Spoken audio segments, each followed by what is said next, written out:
and welcome to Reliving My Youth. My name is Noel. My guest this week is Tamar Berk. The singer-songwriter's fifth solo record, OCD, comes out this Friday.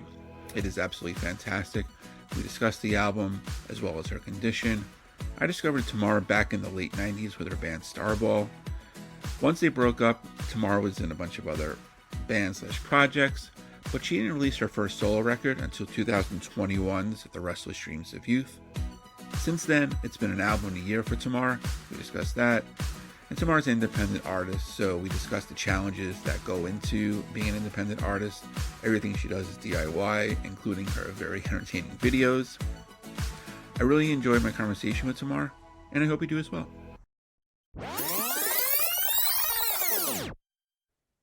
Because I don't think on my last albums we met or spoke or anything. So Yeah. that's great. Somehow I came through your feed. It's kind of amazing with social media.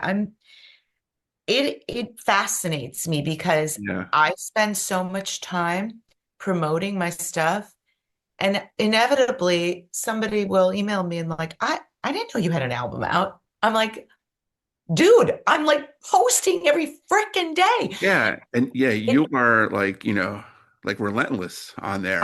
I know, but it's still, Yeah. the thing is, because of their algorithm or whatever, some people that I'm literally friends with don't even know. So I don't really, and so in the back of my mind, I'm always like, well, some people see this a lot. Some people are not going to see it at all. And some people might see it. Right. So if somebody gets sick of it, they'll just like turn me off. Yeah. What are we gonna do? Right. Yeah. And it's funny because like I've been a fan of all the previous four albums, so I don't know why it took me this long to reach out, but I apologize. Oh my God, no, I'm so glad you did. And I've been doing this for like 9 years already, so it's not like I just started doing this right after your last album. So just Oh yeah, so you have heard all of them since the first one, even Restless Dreams of Youth and everything? Yep. I go back to Starball, so Yeah, your name sounds slightly familiar. Like yeah. We had a PO box. I don't know if you wrote ever, but we actually had a band PO box, and I remember some people's names from those times and getting postcards and letters from people. But your name sounded familiar because I feel like I vaguely remember your name in Starball shows in Chicago. I don't know, possibly. I mean, I never saw you guys live, but it was funny because I went to college up in Buffalo and worked at the radio station there. I was doing like the sports updates. So I would go in like, earlier to write my script and always listen to the previous DJ's show. And they played a couple Starball songs. Yeah, and like it was like, wow, this is really, awesome, really good. But then it's like I didn't put your name to the bands really until like your first album came out. And then you see the bio. Holstein Park, Holstein Park, yeah. And really then, heavy, wild record. yeah, it was crazy. And then I remember like you guys like were on Oprah's network, I think, performing. Oh my God, yes. So we were, remember the whole .com thing, and all these internet TV stations were doing contests and stuff to get people. So this was during that 2000 Y2K shit, and Oprah had the O Network. Right.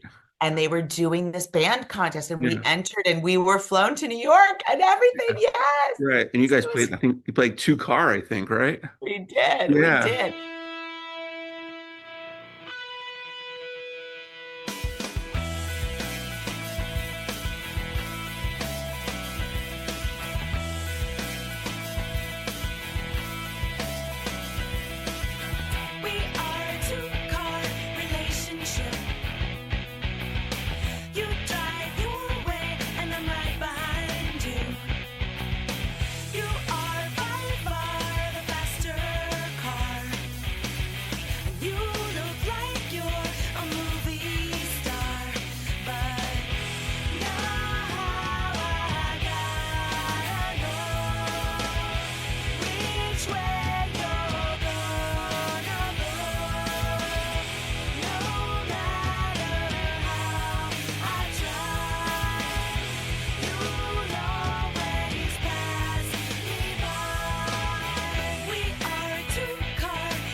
And we had to get all these people to vote. It was so funny.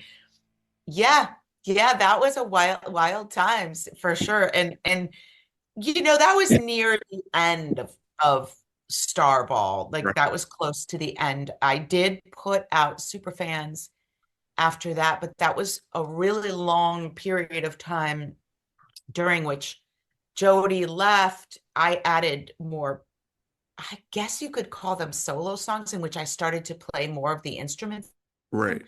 and still released it as Starball because I really didn't know what I wanted to do. I wasn't ready to be a So solo, So it's funny how that was released. Superfans was released in 2001, and I only put my solo album out in, 2021. yeah. And all those years I've been writing and recording demos and songs in my Pro Tools, but I had a whole life in Portland before that. But it is weird how sometimes that happens. So, when you finally make that decision to like put something out under your name, it's kind of scary and also like exhilarating. Yeah. So what, Yeah. yeah, what was that like decision for you to, Oh God. No, when we left Chicago and I went to Portland, I had to start totally over. I was pretty well known in Chicago, right. not popular. We weren't like Veruca Salt level. Right. We weren't signed, but we had a fan base and people knew me, and I had a scene and I had friends. And when we moved, it was shattering to somebody in a community, a music community, because I felt like this is odd. Nobody gives a fuck who I am. Nobody knows me. I don't know anyone. I don't even have a band to play with.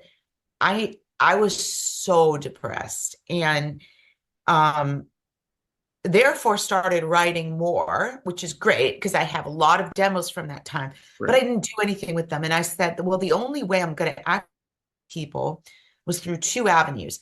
Number one, I was working at the Portland School of Rock because I was working at the Chicago School of Rock. They were kind enough to say, hey, this wonderful teacher who helped us open the Chicago School of Rock is coming to Portland. So I started teaching there and there was musicians there. So that was one thing.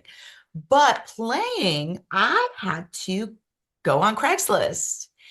And I decided maybe I should just be in a band and just be in the background. Right. And so I decided to answer an ad for a French pop band that needed an organ player. And I love French pop. I kind of love the idea of, playing these wonderful 60s French pop songs. And the guy had the organ, this vintage Yamaha organ. And I just had to show up at the practice space and play. And it was so fun. And I started meeting people from that scene. That scene was kind of the roller coaster into, gosh, I would think I might have been in 7 bands at one time, but it was never my thing. The whole time I'm still writing in my basement studio. And it's not like I thought I would, like in the back of my mind, I was like, maybe one day I'll do a solo album. Maybe I'll come up with a band name. Maybe I'll come up with a moniker like Cat Power or, Yeah. Snail Mail or something like that, where it's just like, I would never do Starball again, but it's a lot to put your name out there. And then I had to move here and the whole fucking thing started over again, where I was like, oh my God, I have no musicians. I have nobody. The only thing that I had here was a connection to the garage scene, to some players that we'd tour, like my band from Portland would come down and play in San Diego. And some of those were garage bands, like 60s garage style bands. So I knew some people through that scene. And again, Portland scene and San Diego scene are very small. So I met some great players here and I called them and I was like, I thought I cannot join a band here. Like it's very different here too, Noel. It's like a very, very large town, Right. city, an expansive city. So meeting musicians to play and practice with is actually quite a difficult thing because everybody lives very far from each other for the most part. Like somebody could live in Encinitas, which could take an hour away with traffic. Somebody could live in downtown San Diego, and with traffic, that's a half an hour away. And that doesn't seem like a lot, but it's a freeway. And then if you have other members coming, and I was just like, oh my God. So part of the looking for a band is like, well, where do you live? Right. Which is different than Portland or Chicago. You know, you get on a train, or Portland's very small. So this was a whole other element. So I was like, maybe I should just put a freaking solo album out this time. So some of those players, I started rehearsing with them in earnest, like to prepare to go to the studio. And this was 2020. Okay.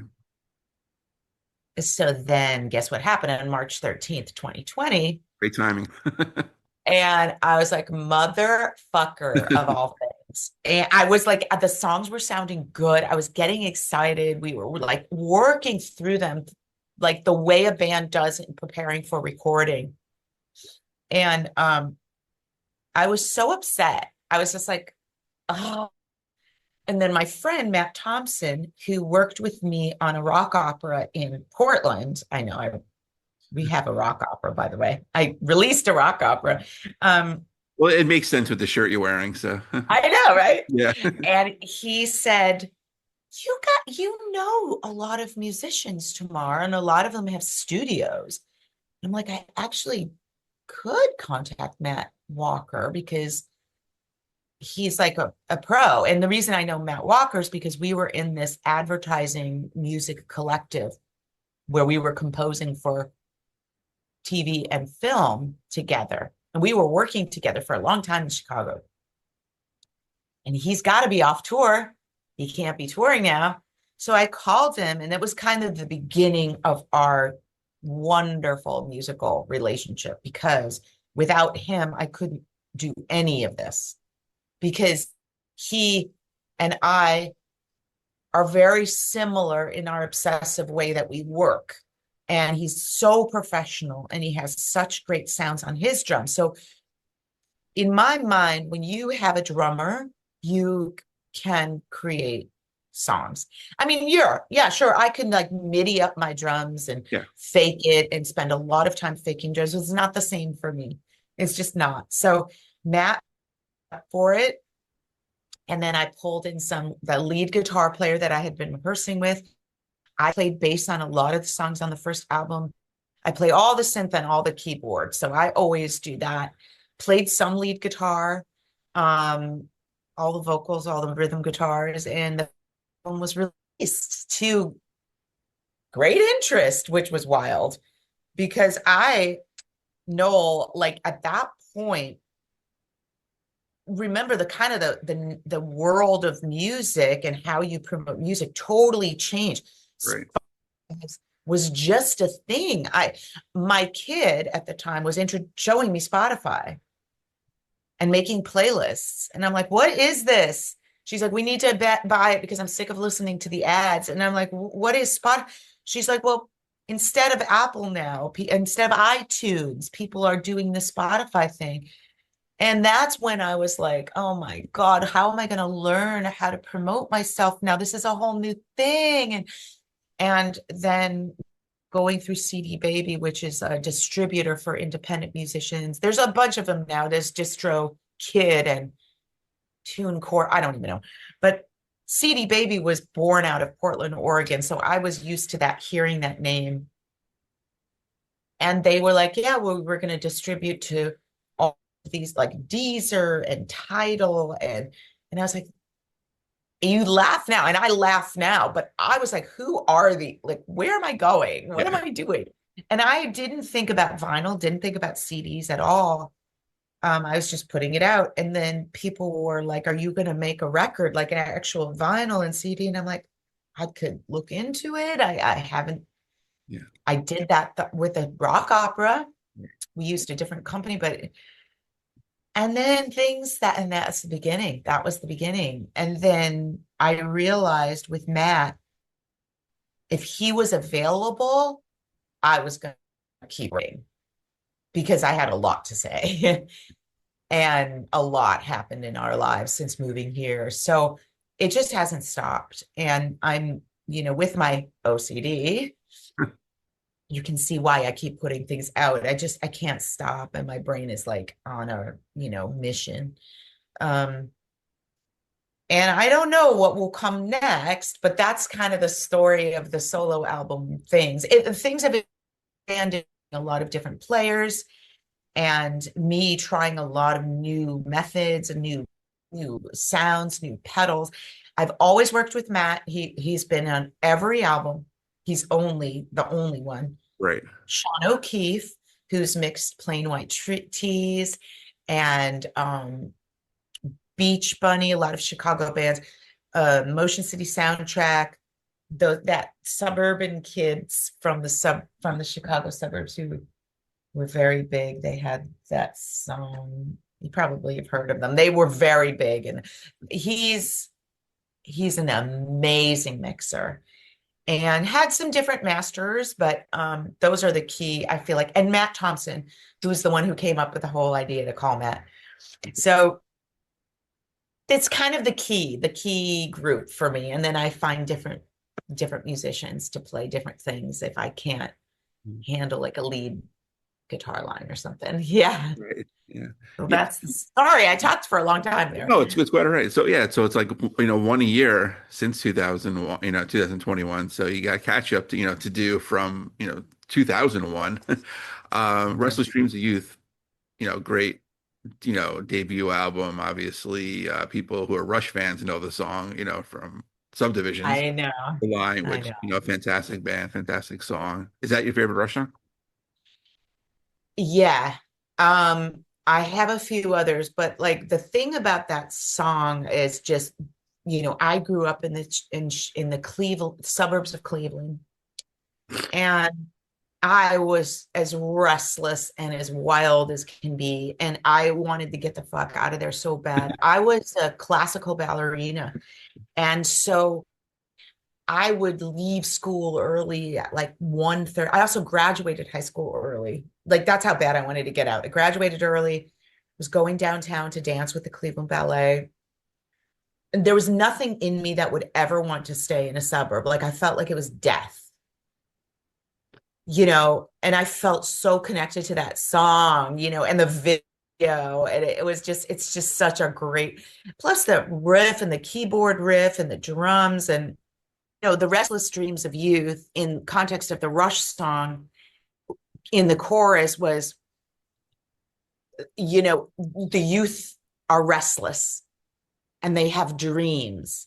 Whereas the other side of it is, I have restless dreams of my youth, looking back, right. I have both.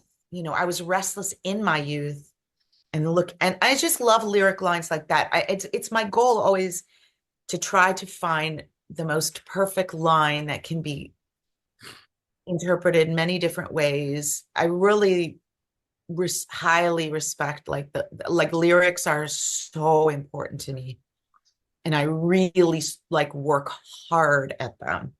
And so yes, going back to your question, that was such a perfect title for that album for me, because I was looking back and also looking forward at the same time.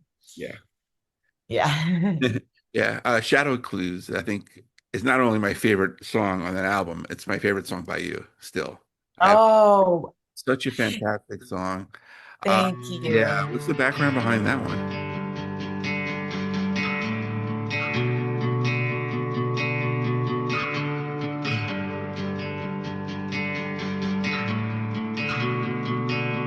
I never know what you're thinking.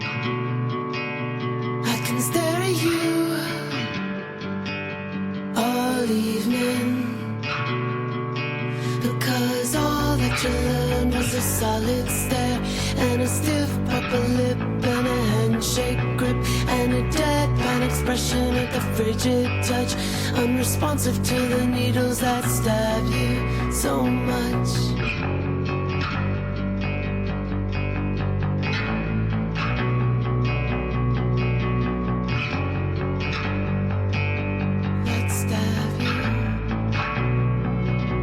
I never know what you're feeling.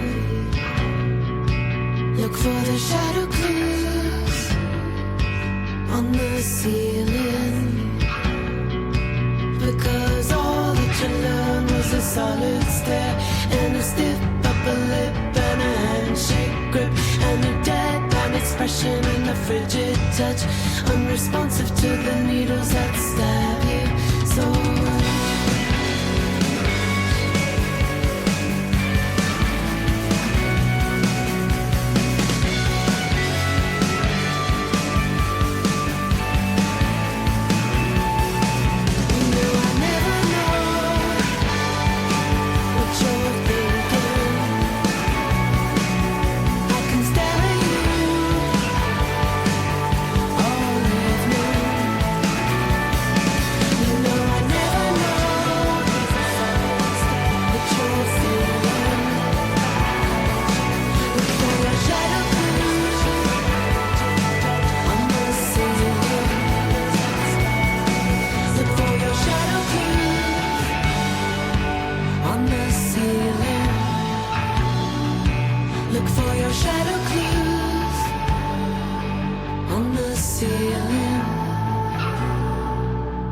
So the story of that one is really wild. I was teaching fourth, fifth grade class in Portland, and it was at a charter school. And these were kids that were, I would say, above average. It wasn't a private school, but it was such an exclusive charter school. There was like a wait list to get in. And I was very lucky to teach there, because as a teacher, it's just fun to have students that are very interested in learning.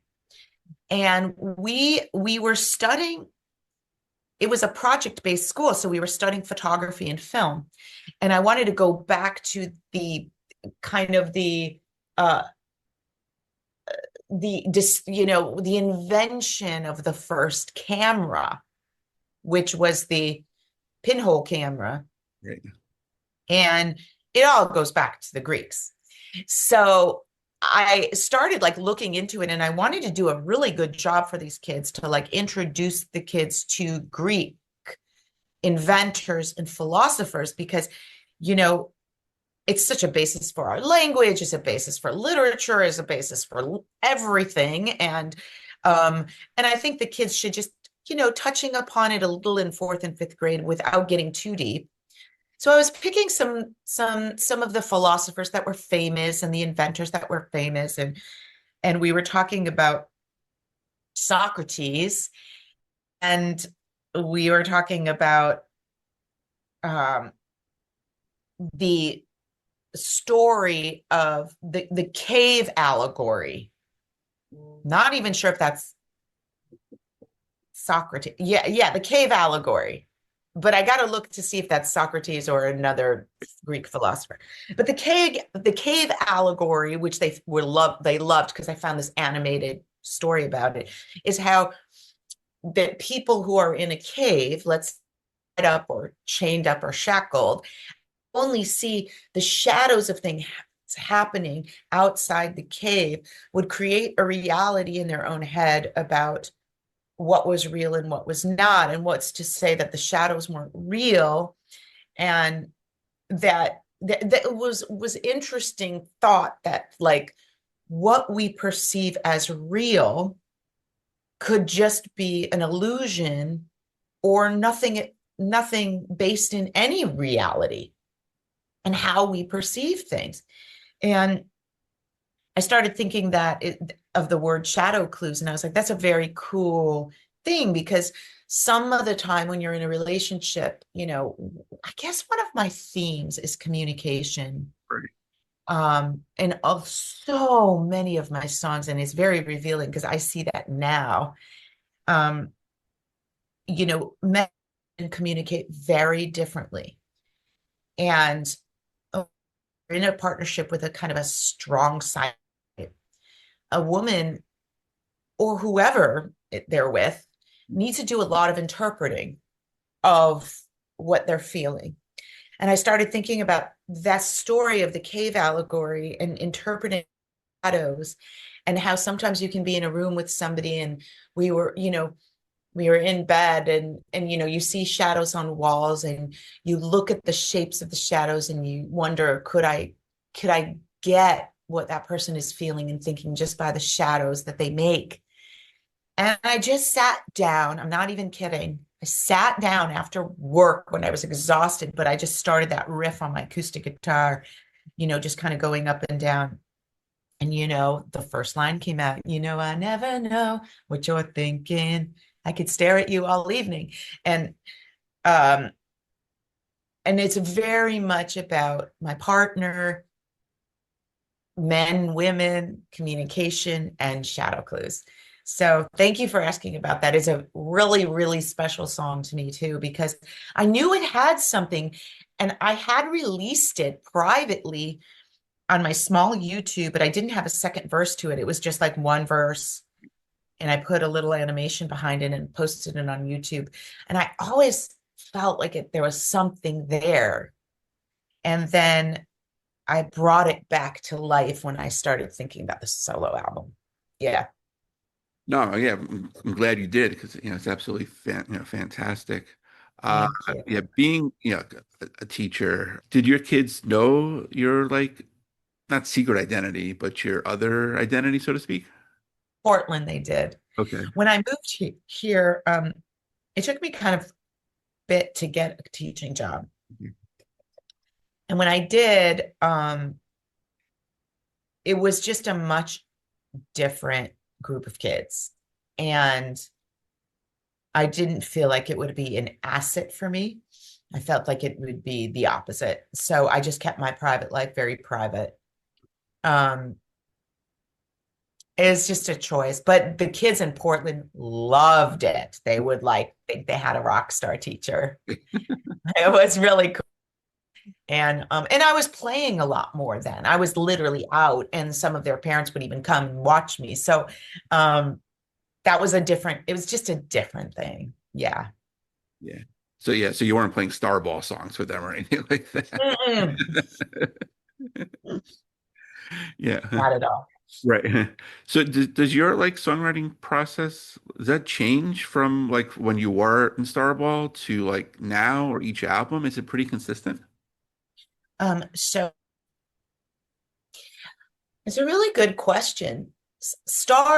Between Starball and my solo stuff, there's a lot of differences. And I don't think that I'll ever be in a band again in a situation in which I need to compromise or think about what people are going to think about my songs. Because one of the things about Starball, and I loved Starball, don't get me wrong, but your band has to kind of need approval from them.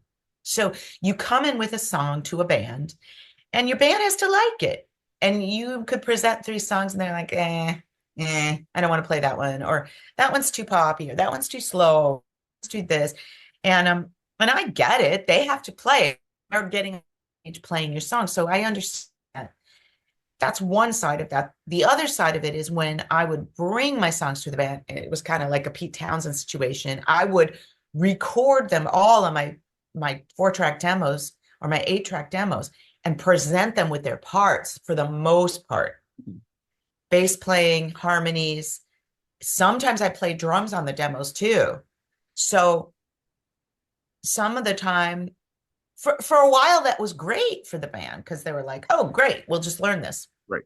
And after a while, it's kind of like, if a person wants to have more of a role in the band, then then you have to have that discussion, like, oh, did you want to write your bass part?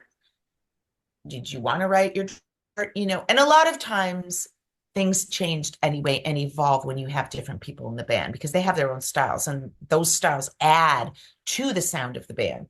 But in my heart of hearts, I was always a solo artist, always, because I labored over songwriting. and I thought about what I wanted to say. But that was the compromise. Like if I wanted to say something, I do remember one specific time, like I was trying to write a song about, it wasn't a hating man songs. It was just like very feminist kind of view. And the male drummer was like not into it. And I was like, oh, wow, I guess I do need to consider those things. Right. Now I don't. Yeah. Now I don't. So lyrically and subject matter, I don't need anybody to fucking give me any approval. The other thing that I love about being a solo artist is that I can tinker for months on one and layer and layer and layer and fuck with it until I drive myself crazy, but until it's just right. Whereas when you're the band, you got to go to a studio and pay for a studio, and you know you've got sort of a time limit, and everybody's there. It's just a different thing.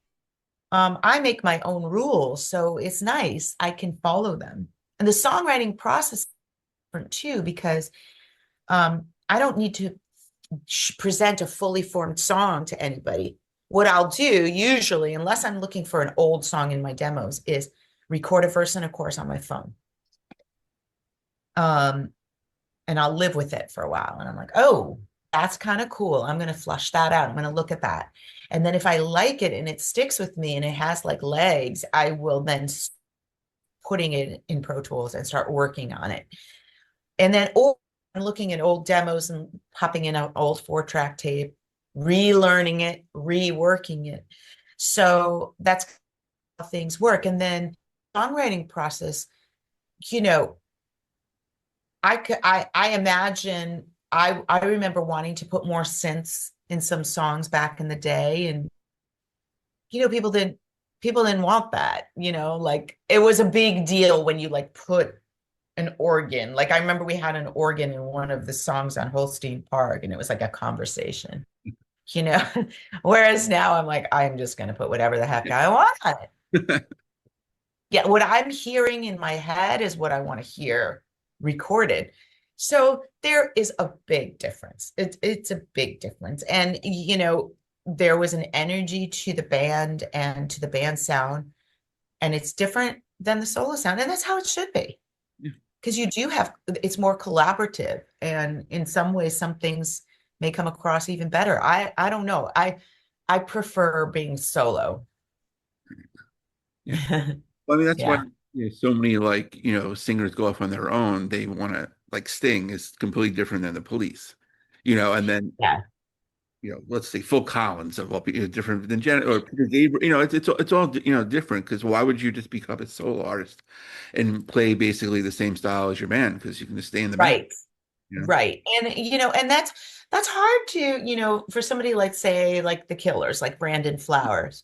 He put out an excellent solo album. Yes. Is it that different than the Killers? No, not necessarily. So I feel like it could have been a Killers album. But what I feel about it is maybe he just wanted to not compromise. And sometimes just as important. Like, let me just get this out of me. And then I'll go back to the Killers, which he did, he actually released more than one solo album. They're all great. He's an excellent songwriter, an excellent singer. I love Brandon Flowers. I love the Killers. So yeah, they're great. Big fan. Yeah. Have you experienced writer's block? Not yet. That's good. I have experienced writers solo recording exhaustion and burnout. This last album, it was definitely a burnout because with my brain the way it is, which we'll probably talk about my new album, and the OCD and the issues with my brain, like it's very exhausting when your brain cannot turn off when I'm in the midst of a project. So like it doesn't stop all night, all day, and until things are like checked off and done exactly right. Like I was literally so burned out from some of these songs because they weren't where I needed them to be, and I didn't understand why, and I was like trying so many different things, and um, I'm you know, and I'm getting faster at producing the songs and getting them closer to where I want. But also I didn't want this album to be my typical thing. And putting that kind of pressure on myself was exhausting. And he never wants to stop me from going where I'm going. He'll say, oh no, I liked what you were doing. Keep going that direction. That was really cool what we were doing there. But burnout was real this time. So not rock, but more burnout. So like with that, I mean, we can talk about the album in a second. Your pacing of like having an album a year, is that like something now? It's like with the burnout, it's like I'm probably not gonna, look to do that again next year, or maybe I might do I've been talking about this, like putting it out and feeling how it feels to say it out loud, is to do a B-sides that never got on the album, and maybe some demos, cool. and just do a digital release of that. I don't know if there's a lot of interest in that. There could be. It could be interesting to do a B-side thing from the sessions, like a couple songs from each session, or I should say from each album, B-sides that never made it on. I have demos of a lot of songs that could be interesting to people, but I don't know. I don't know what are people into that? You don't know. I mean, I feel like your fans will be into anything you put out. So yeah. Yeah, I mean, it could be, Okay. and it could be something a little less stressful because it could be actually fun Right. to go back and listen to the original demo and go, Jesus, this is a lot different, Yeah. than the original. I even have the first, Shadow Clues demo probably somewhere, which would be interesting. Right. Can you relate? I mean, it's not that long ago, but can you relate to those songs still, like all the older ones? Yes, 100%. Because um, it's almost like a photo. Like, when your mom or dad shows you photos from when you were little, and you're like, I remember that. I remember that moment. I remember that feeling of that day, like when we went to, I don't know, Geauga Lake, which was a place in Ohio, or Cedar Point, or I remember when we went to see, that play or whatever. My songs are the same. They're in the moment when I write them, I remember the feeling that I had, the emotion that I had, and why I wrote it. And I feel all of that the same. I don't feel the same way about Starball stuff though, because some of that was not as honest. Like I wouldn't say not as honest, but I wasn't digging as deep. I was in a pop rock band. We didn't want to dig that. I didn't want to dig that deep and put that out there. I was too young. And it took me a long time to understand digging deep and like actually putting shit out that like it might be hard for you to put out. It's very revealing. And I was too young to do that. I wasn't ready to. So I listened to a lot of Starball stuff, and I feel like, oh my God, that song is so dramatic and I feel nothing from it. But solo songs, all of them still go right back there. Right.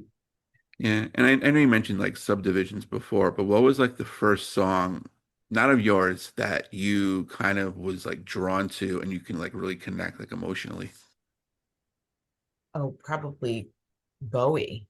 I mean, you know, changes. I don't remember how old I was at, but I had a babysitter who loved David Bowie, and he lived across the street from us. So he was like the go-to babysitter for me and my sister when we were growing up, and his whole basement was covered in Bowie posters.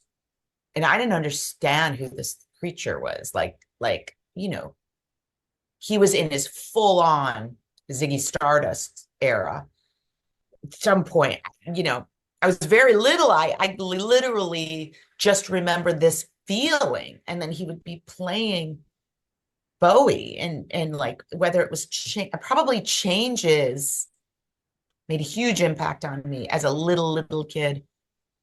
And actually, the other band was Queen. Okay. And I would say, though, before any of that, music, it was in my house, classical music and classic Disney. So we had a record player in my bedroom, and I should have known, my parents should have known back then that something was up with me, because I was listening to records over and over and over again. You know, you could stack them up on your record player and they just keep dropping. And I had all the Disney albums stacked up, Jungle Book, Cinderella, da, da, da, da, all night long, listening to these songs over until they, like, audio memory. I just remembered every sound, everything from them, and the melodies. And so growing up in a household where we took piano lessons, lots of Mozart, Beethoven, Bach, Chopin, you know, and then classical Disney, and then suddenly Bowie and Elton John, Captain Fantastic, and the Carpenters, you know, this kind of stuff blew me away. I just didn't, you know, or Kiss even. That shit was awesome. Alice Cooper, School's Out. Or 18. 18 was actually more impactful. I was like, what is this crazy song? You know? So it was just like a lot of mystery for me. Rock and roll was this big mystery because I had an older sister. Okay.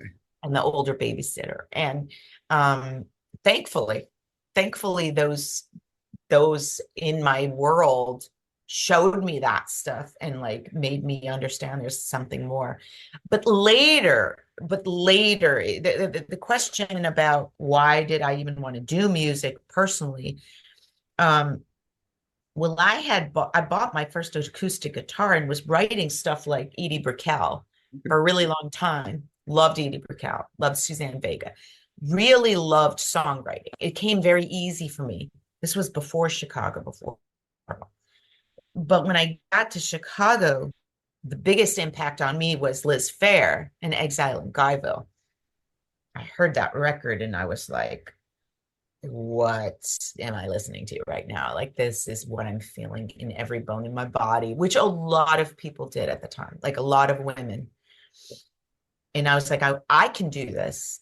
I'm writing this in my bedroom. I need to do this. And that's when that all launched. Mm-hmm. Yeah, I saw a quote, actually, I think it was last week, from Gary Oldman, said that ever since David Bowie died, the world has gone to shit. And it's, you know, it's pretty accurate if you think about it. It's what's happened since then. I know. Yeah. I think about it like ever since my dad died, the world has gone to shit, because he died in 2021. And a lot has happened since then. Yeah. Definitely say that. Yeah. Yeah. Yeah. And, you know, the albums you put out after your father passed away were really powerful too. And I really enjoyed them. Thank you. I tried not to make start at the end. I made sure to include some fun, you know, songs to kind of help me heal and help others get through tough things. That's an intense album to listen to, just knowing what I was going through at the time. And it was very emotional to finish because I had started some of the songs before he died. And then after he died, I was like, am I going to finish this album? Felt really weird. It was weird times. Has anyone like come up to you after one of your shows and said, like, this song has meant so much to me, and they explain why, but the way you intended it to is completely different? I get emails and DMs mostly about albums and then specific songs on them. I think what I love about the people who like my music is they are the album lovers. So when they listen to I mean, sure, they have favorite songs, but they listen to the whole thing because it's like little mini book that I put out. Like it's a moment. And a lot, like I got some emails after Start at the End for sure. And after Restless Dreams and Tiny Injuries too. Like people will say specific things like, I am feeling exactly what you're feeling. A relationship of mine ended, and this song. And sometimes they'll pull lines out and say, "Oh my God, this line from this song." I do get that. Not necessarily after shows, more private emails, DMs, Okay. texts, Yeah. and sometimes it's a little different than the original intention. But see, the thing about the songs that were spawned from, my father dying are about mourning. And you can mourn a lot of different things. You can mourn friendships that end, relationships that end, divorce, leaving cities, leaving schools, children that leave home to go to college. I mean, I've said this once in an interview that life is a series of grieving things, which sounds really depressing, but it kind of is. But that's where Start at the End is. You grieve something and something new comes. And so when somebody comes up to me and says, this really helped me when a relationship was ending, I get that. And I'm so thankful that they shared that, because it is about that too.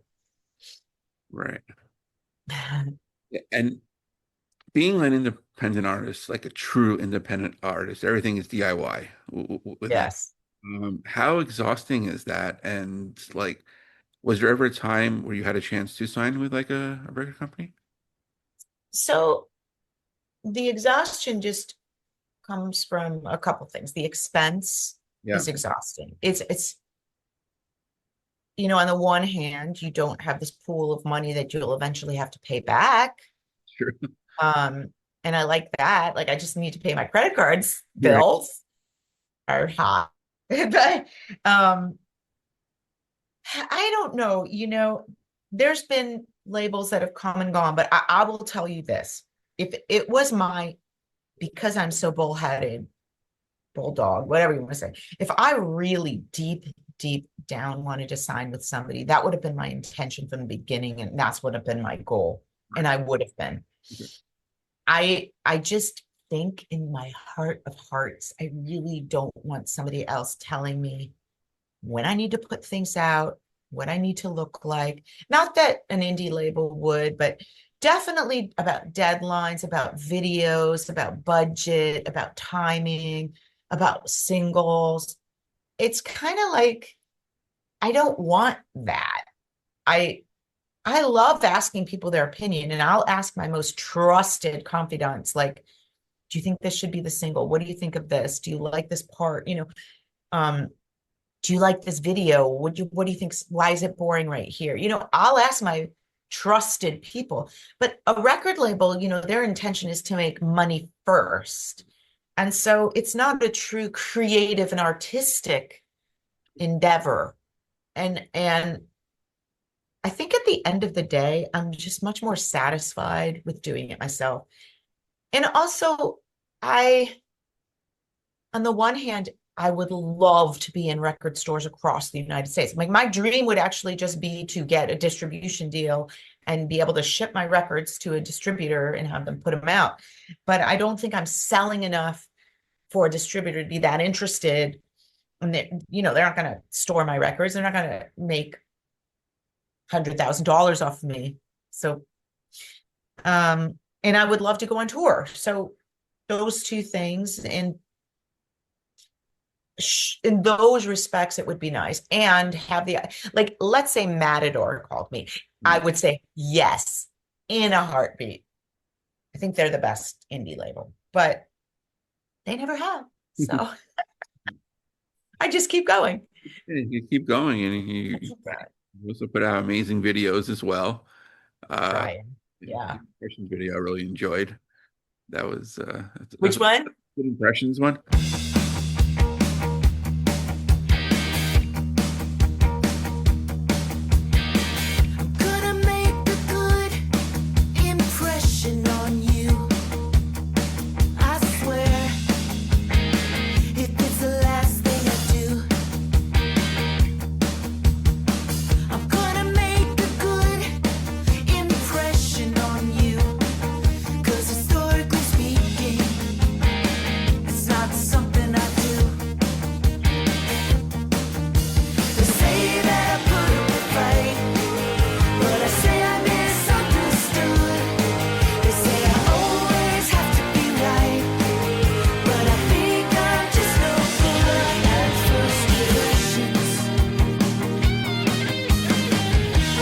try to make a connection with you, 'cause I know it's long overdue.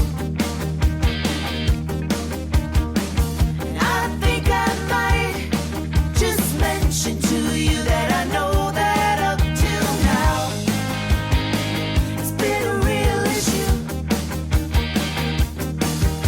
You say that I won't bend, that's not exactly true. And I might be too intense, or I'm just misunderstood at first. But for some damn reason I'll keep on trying to nod my head and keep on smiling. But I can tell you made up your mind.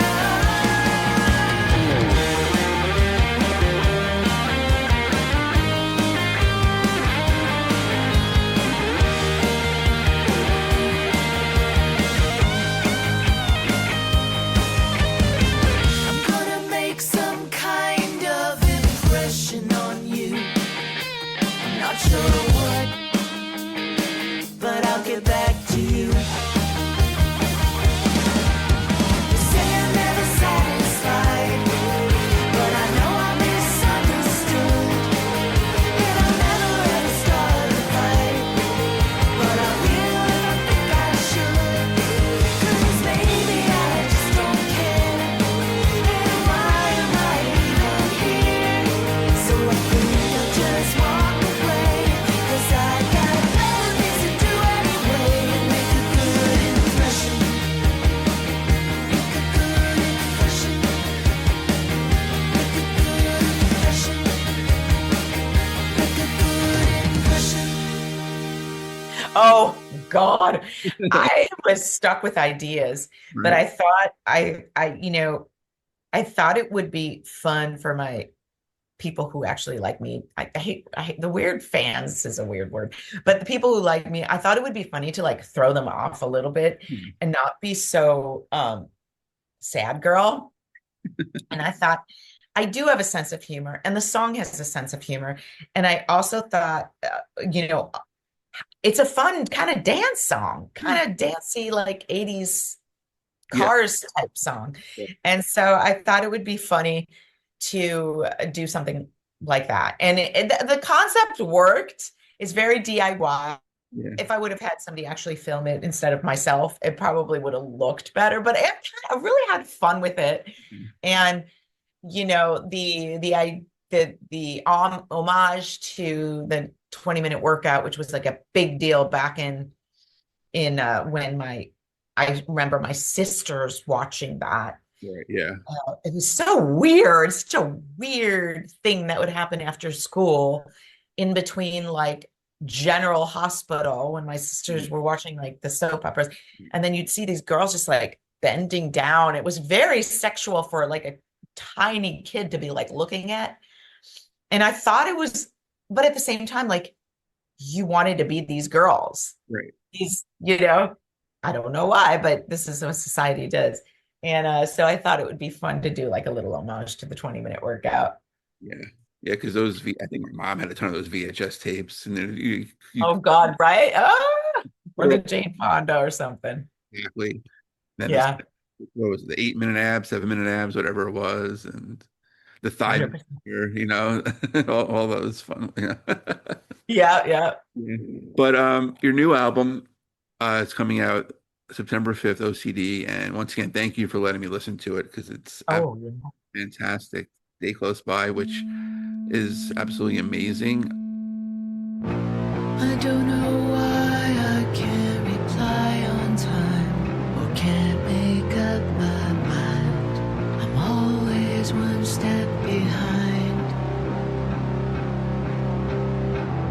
I need a momentary break and maybe go back to June Lake, but it's cold now anyway. But I'll be alright if you stay close by. We always say we should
let's get high.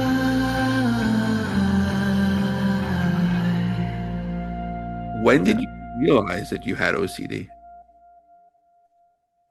Well, you know, when you think about OCD, what you've been told is that it's about lining things up and washing your hands repeatedly and checking doorknobs and checking, like, this repeated behavior. But I think, just like autism, in the spectrum of autism, there's spectrums of OCD. And I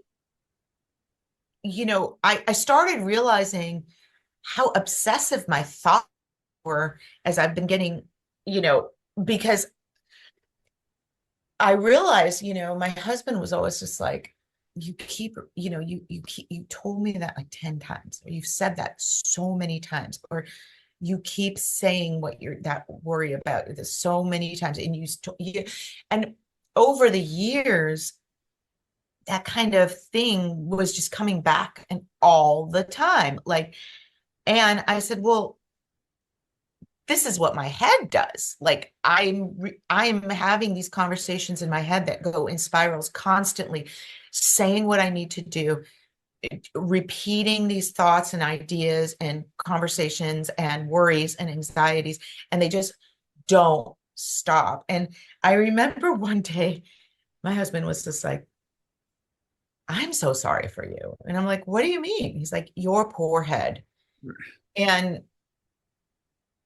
I was like, you don't have that, do you? And he's like, I'm a blank slate, dude. Like, I finish work, I try to chill out, I look at my phone, I go work out. I was like, people are not like that tomorrow. Like, not a lot of people just keep spiraling all the time. And I said, oh, well, maybe it is a thing, And I started keeping more a notice of like how much I repeat myself, what I say, how much I repeat the conversations in my head, how much I need to listen to things repeatedly over and over, and in the terms of processing my music, and how I cannot move forward with one task until the other task is fully done and checked off in the way that it needs to be, or else, like, the linear way that I walk through life is like, I can't do it. So, like, multitasking is challenging for me. Not that I can't do it, but it's really uncomfortable because I need to complete things a certain way before I can move on. And so I realized it in the making of these albums, because I'm like, I don't think anybody does what I do while I'm writing. Like, I literally walk into the studio at 8 a.m. I don't leave till 4. I listen to the songs repeatedly, hundreds of times. I'm taking notes. I like, it's just a thing. And the thing is he was suggested, like, you could take medication to just calm your brain down. And I'm like, I'm never going to do that. I will never feel like myself. I don't want to deaden this, If I didn't have the music, I think I would be a lot worse, because I see a lot of obsessive compulsive behaviors, though, coming in other ways. Like when I drive, have to drive the same way all the time. I don't know why. Like, even if my map is like, there's an accident, like, I can't, like, go another way. I don't know. It's just weird little things that come up that are strange. I don't know. Yeah. So I realized it over the course of a long time, because it's not the typical thing. It's a different version of it. Right. Yeah. Were you kind of nervous to kind of mention that to the world and like let the world know about it? Well, I think one of the things that sparked it was that there's a lot of musicians out there that are much more relaxed in their process of songwriting. They write songs, they go to the studio, they like, for me, it is a full body experience that I think I wanted people to know, like, I don't take this lightly. Like, this is everything that I do every day during the process of making these albums until it drives everyone around me insane, including myself.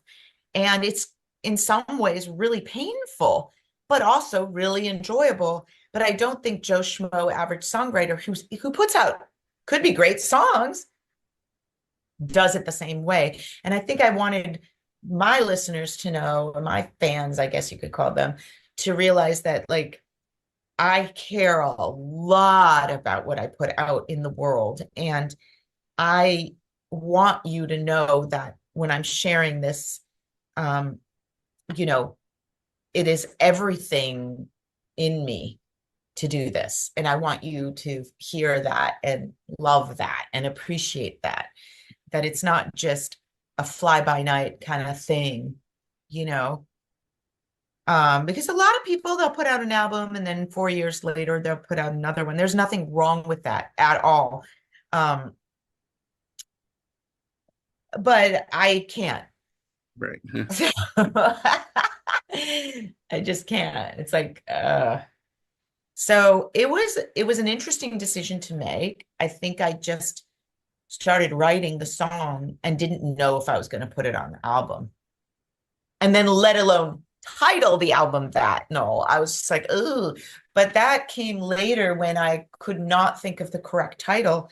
But every single song on this was kind of about an obsessive compulsive behavior of some, whether in my head or not. I can go through every single song and it talks about either obsessing about thoughts, trying not to obsess about thoughts, drinking too much, trying not to drink too much, obsessing about relationships and past relationships and death and family members. And it's just a lot of obsessive thoughts and obsessive compulsive anxiety issues. So the whole album felt like it just needed to be called that. Yeah. Well, It's a fantastic album. Every song is great. Looking forward to your fans hearing it yeah. on September 5th. But before we go, I got to ask you, you're not the only musical one in your family. Besides your husband, your daughter is an amazing artist. She has a great band, which you can hear on Spotify. How did that come about? Well, and she's that band sadly had to dismember this because they all went to school. Oh, wow. But what happened is we had this big practice space here, and Tuesday was a kind of, I guess you could say, just grew up listening to me and Steve make music. Right. From, we've been in bands together, and we sent her to School of Rock to learn keyboard, to learn bass, to learn guitar, and she's just a natural musician because it's just in her DNA.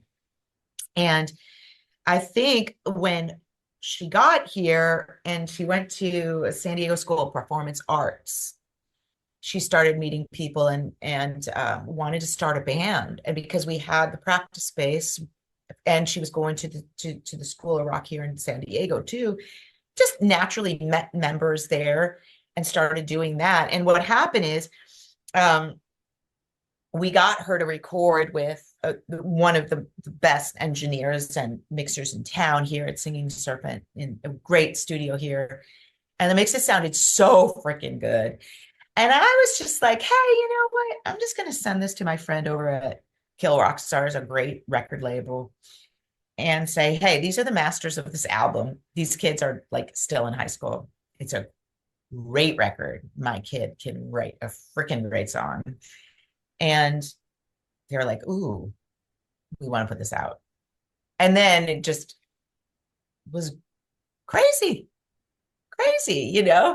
And then things imploded, as they do when you're young girls in high school, Right. and they all went to college. But Tuesday at some point we'll probably do more of that. at some point, you know. Right now she's studying and she's got 2 more years of school and loving life in Portland. Always loved Portland and wanted to go back. So That's awesome. but listeners should listen to the Inflorescence and the Fluorescence. So they were first the Fluorescence and they put out their own stuff, and then they changed it to the Inflorescence because there was some other band. So you can find them both. There's 2 releases on there. That's great. Yeah. And last question, you had a song named Chicago, you had a song titled Cleveland. Should we expect songs titled San Diego and Portland? Well, the song Socrates and Me from the first album is my ode to Portland, Oregon. I just didn't call it that.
I have no song dedicated to San Diego as of yet. Okay, stay tuned, right? I'll have to leave. Maybe I'll have to leave to know that. Yeah. Yeah, I mean, maybe there's some elements from Tiny Injuries, the song I Was Saved by the Beauty in the World. San Diego is a stunning city. And really where we live in the hills, I sometimes feel very emotional looking out at the sunset and hearing the birds and seeing the trees and the breeze and taking my walks. And that song, okay, it was an old demo for the verses, but the second end of it where I sing, I was saved, the whole back end could have been inspired by San Diego, because that's when I came up with the I was saved by the beauty in the world thought.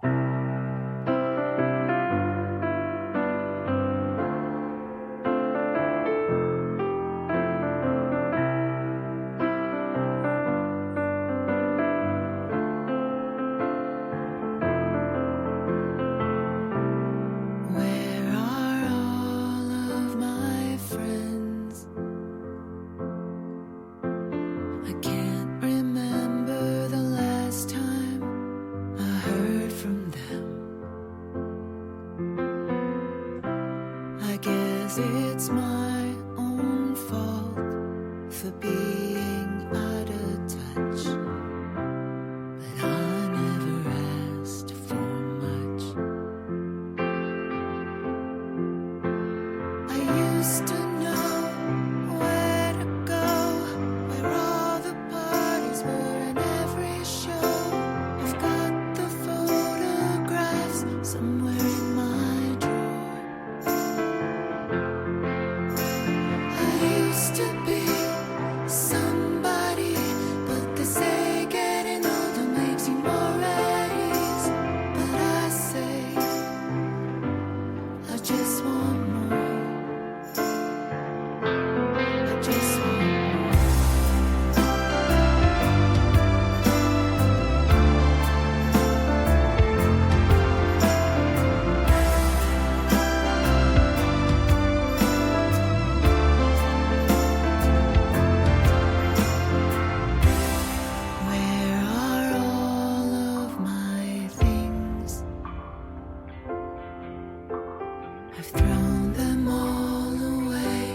it's easier than keeping it all. I used to know where to go, where all the parties were in every show. I've got the photographs somewhere in my drawer. I just want more. Why won't I let go? Fighting the undertow. Stay close, don't let me go. We're all just precious stones floating down the river going home. Why won't I let go? Fighting the undertow. Stay close, And so maybe that's a little bit of a nod to San Diego. But once again, OCD comes out September 5th. So glad you reached out, Noel, because it makes me think about the people who haven't reached out and are listening to my songs. You should reach out. You should come talk to me. You should buy my stuff. You should DM me, message me, because I don't know unless you do, and I love that. How can people do that? Yeah, I'm everywhere all the time. I've got my Instagram, Tamar Berk Music, Facebook, Tamar Berk Music. I also have my personal Facebook page. And I'm on TikTok, which I try to do sometimes, but I like Instagram a lot. I'm doing a series right now, 1-minute series on Instagram about the backstories behind every song I've ever released on my solo albums. Yeah. I'm already on Start at the End. I'm almost done with it. So if you're a fan, you could go back and watch some of those stories behind the songs. And I'm on Twitter and I'm on Blue Sky and YouTube, and you can check out all my videos. And Bandcamp is the place, though, to get my vinyl, CDs, digital downloads of my libraries. I might be releasing a couple other, like maybe B-sides later in the year, depends, or I might do that album we were talking about. So definitely do a follow on Bandcamp, because I email a lot there, my followers there. Tamar, thank you so much for your time today. I really appreciate Thank you, Noel. I appreciate you reaching out.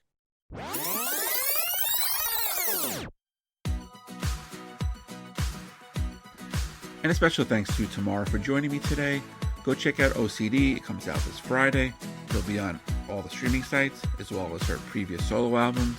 They're all great. You can follow her on X, formerly Twitter, at Tamar Berk. Her website is tamarberkmusic.com. Tamar Berk Music on Instagram, and as well as Facebook. And if you have a guest suggestion, you can hit me up on Twitter, now X, at the first Noel19. And be sure to like the page Reliving My Youth on Facebook. Go to iTunes, check out all the past episodes we've had. While you're there, please rate and review the show. Don't have iTunes? Not a problem. Just on SoundCloud, Spotify, Podbean, Amazon Music, YouTube, basically where you can find a podcast. New episode will come out next week. And before we go, here's another song from OCD. It's called You Ruined the City for Me.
Not too suspicious, just don't really wanna miss it.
drug